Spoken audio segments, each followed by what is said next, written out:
Hi guys, Geeju64 here, and today I'm going to be talking about the Batman trailer, which really surprised me, and the Justice League Snyder Cut. Yeah, both of those two things. There's a lot more stuff from DC that came out that I could talk about, but I'm just going to focus on those two things for this video. I'm really happy to be doing a video again, so yeah, let's get right into it. Geek. Truth. 64. Geek. 64. Geek. True. 64. Geek. Truth. Geek. Truth. 64. Oh, shit.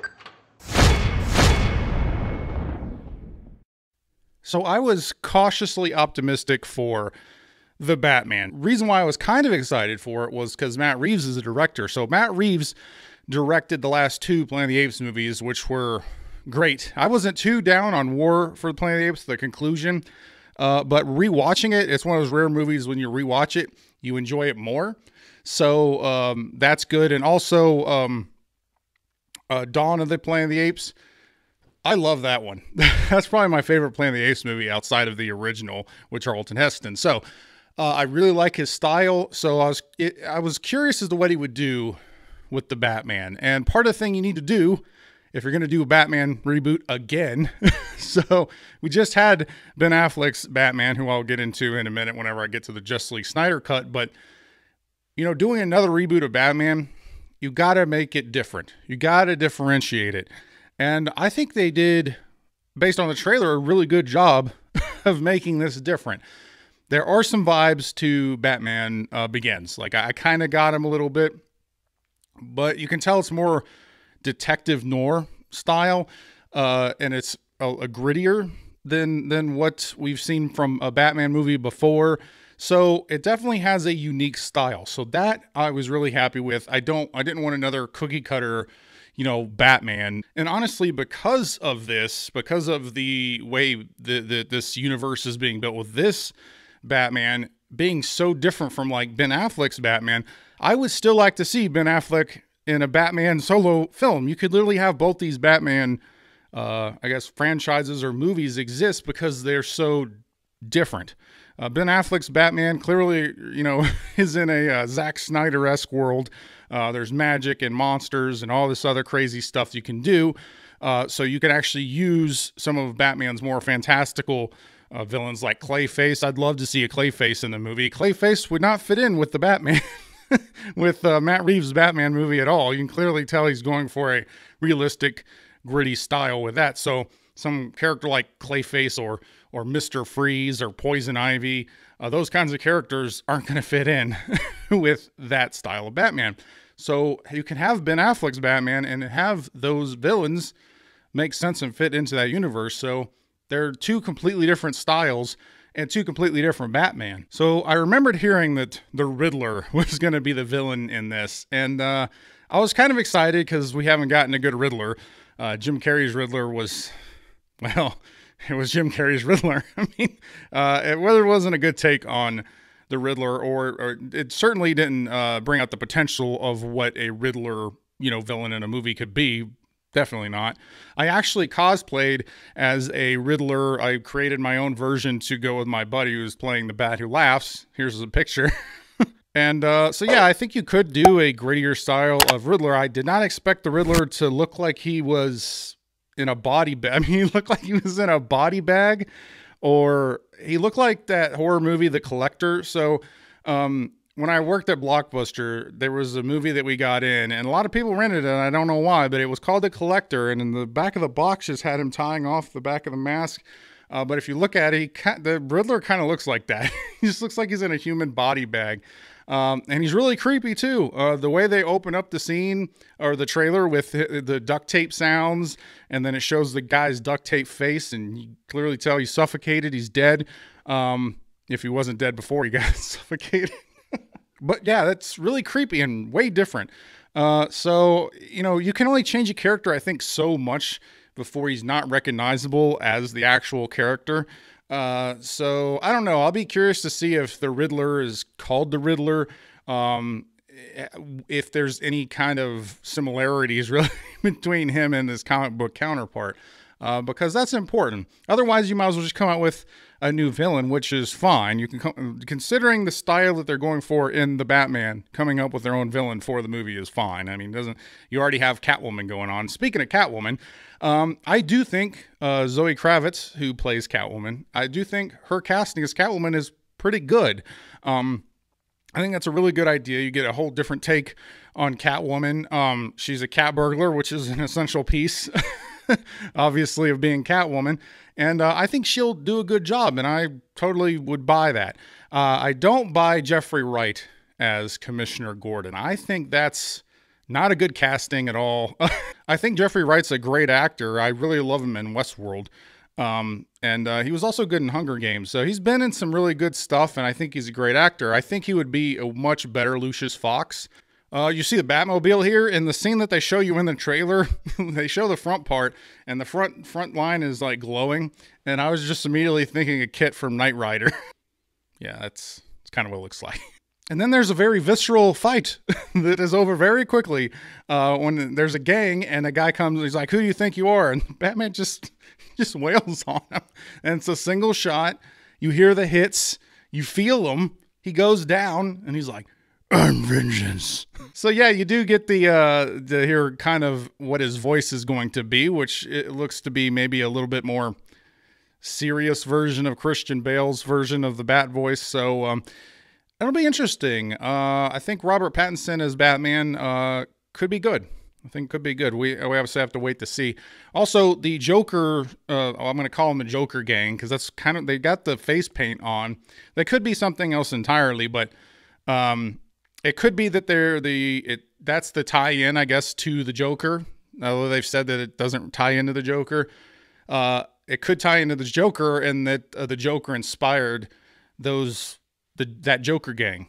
So kind of like how it did in Batman Beyond, or Batman Beyond, there's Joker gangs all over Gotham. So that could be kind of what it is.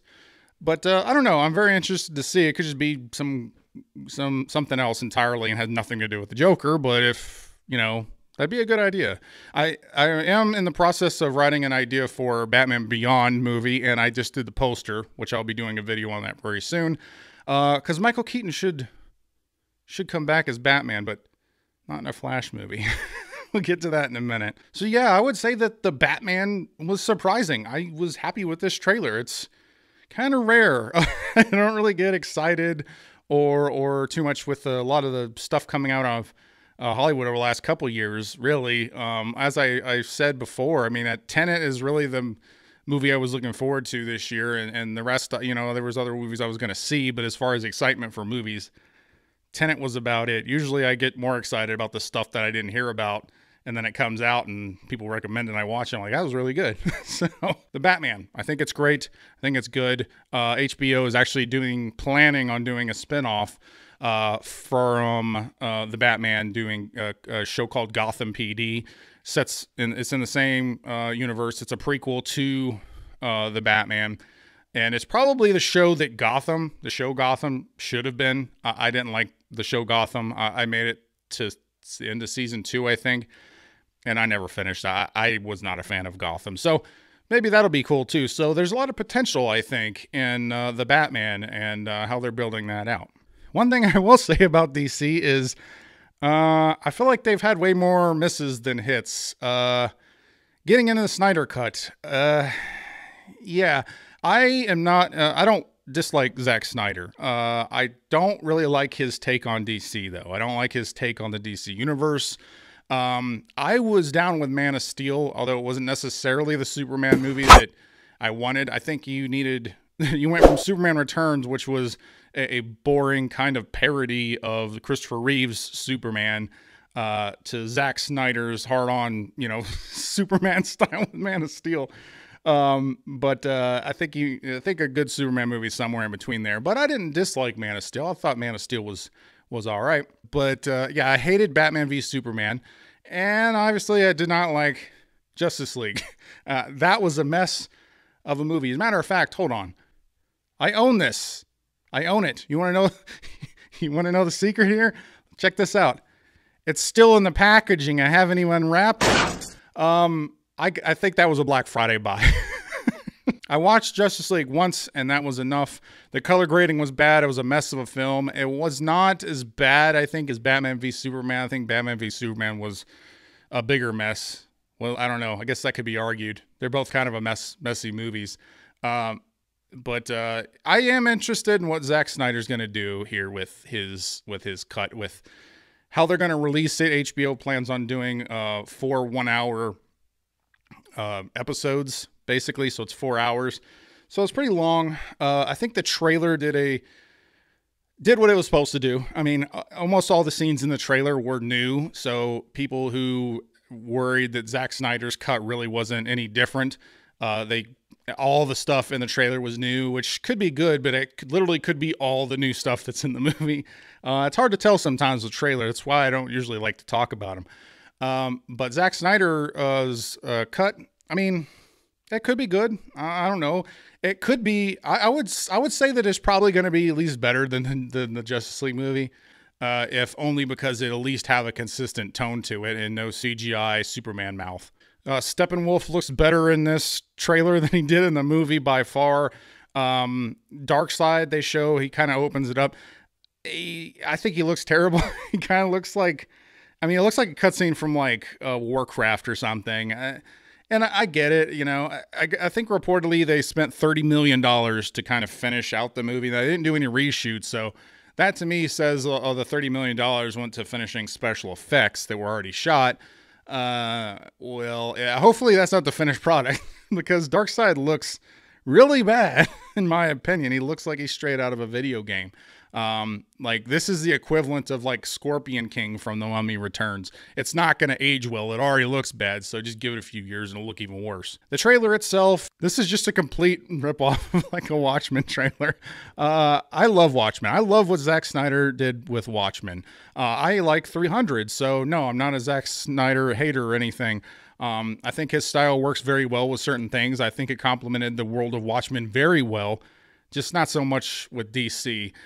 So I'm kind of happy that he's out of DC. I like the direction DC's going with Shazam and Aquaman and the Batman, because they're not trying to tie things together. They're like the MCU. Just do good movies. You can have 2 different Batman movies in the same year if you want. If they're different and they're good, it doesn't matter. We don't care that they aren't in the same universe. The whole MCU thing kind of ruined it for Hollywood over the last like 5 years, where they all want to try and do this shared universe thing as if that somehow inherently makes it better. Just make a good movie. Like, we don't really care if you make good movies and you want to tie them together later. That's fine, as long as you continue to make good movies. But that's just hasn't been happening. I do think the color grading, so from what I saw in the trailer, the color grading for Zack Snyder's cut looks a lot better than what we got in the Joss Whedon cut.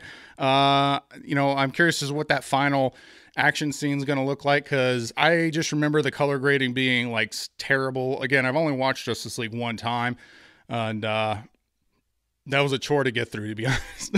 It's really sad too, because I love all the castings for the most part for Justice League. I love Henry Cavill as Superman. I think Ben Affleck as Batman is really good. I want to see a solo movie from him. Gal Gadot is Wonder Woman. I think she's great. I originally wanted Gina Carano before they cast her, but I'm very happy. I think she's a great Wonder Woman. Cyborg, I don't really have anything to say about the actor other than Cyborg shouldn't be in a Justice League movie. They've been trying to shoehorn him into the team, the Justice League, for a while in the comics. Probably, I think, over the last 8 years or so. He's a Titan. He's a Teen Titan. You know, stop trying to force him in. You know, we don't want Cyborg in Justice League. At least I don't. And if you did have him later down the road, I guess that'd be okay. But as far as a Justice League kickoff movie, there's so many better Justice League members you could put in there, like Hawkman or Martian Manhunter or Jon Stewart, Green Lantern. Lots of other cooler characters than Cyborg. But more than that, I also like Jason Momoa as Aquaman. I think that's great casting too. It really makes the character not a joke, which is good. But I hate, I think I said this before, I hate Ezra Miller's Flash. I know I've said it at least a couple times before. Yeah, I think he's a terrible Flash, and even more so, he's a terrible Barry Allen. If he was some other random Flash that they wanted to put in there that wasn't an established Flash, That'd be weird, but I wouldn't hate it as much. But he's not Barry Allen. He's a terrible Barry Allen. Like, he's a quirky sidekick that you give to some main superhero in another movie. He's not the Flash, and he's definitely not Barry Allen. So for Zack Snyder's cut, I'd have to say I'm interested in it. I will not be getting HBO. I'm not paying for HBO anymore. I canceled shortly after Game of Thrones. And I was mainly keeping it for Westworld Season 3, and I watched that at a buddy's house, at least the first couple episodes, and I didn't like it. I think Westworld Season 1 is amazing, but yeah, HBO just doesn't have anything I want to see, and I'm not going to pay for the platform just for the Zack Snyder cut. Maybe I'll wait and see what reviews are. I'm interested enough, but I don't want to give HBO any money, you know, especially after Game of Thrones. Yeah, I just don't want to give HBO any money. So what did you guys think? Did you enjoy the Batman trailer? Did you enjoy the Snyder Cut trailer? There's obviously way more news that came out of the DC Fandome for the DC stuff this weekend, but those are the two things I wanted to focus on. But yeah, I'm really curious as to what you guys think about these trailers. There's not a whole lot of news coming out, so I figured, hey, let's talk about this. This is an easy video to kind of get back in the swing of YouTube. Later this week, I'll have Disney Plus Mulan video, which I filmed already. I was going to release it now, but I'm going to talk about DC instead. And physical media video. Oh, yes. The physical media section is looking really good. It's looking really good, guys. I can't wait to show it to you. Probably next week, I'll have a video out for you guys. So, again, let me know what you guys think about this trailer. Thank you, subscribers, because you guys are awesome. Thank you for checking out this video. And if you like this video, please like, comment, subscribe, share, do all the YouTube stuff. Or don't. I'm not a beggar. I'm Geechu64, and I always tell you the truth.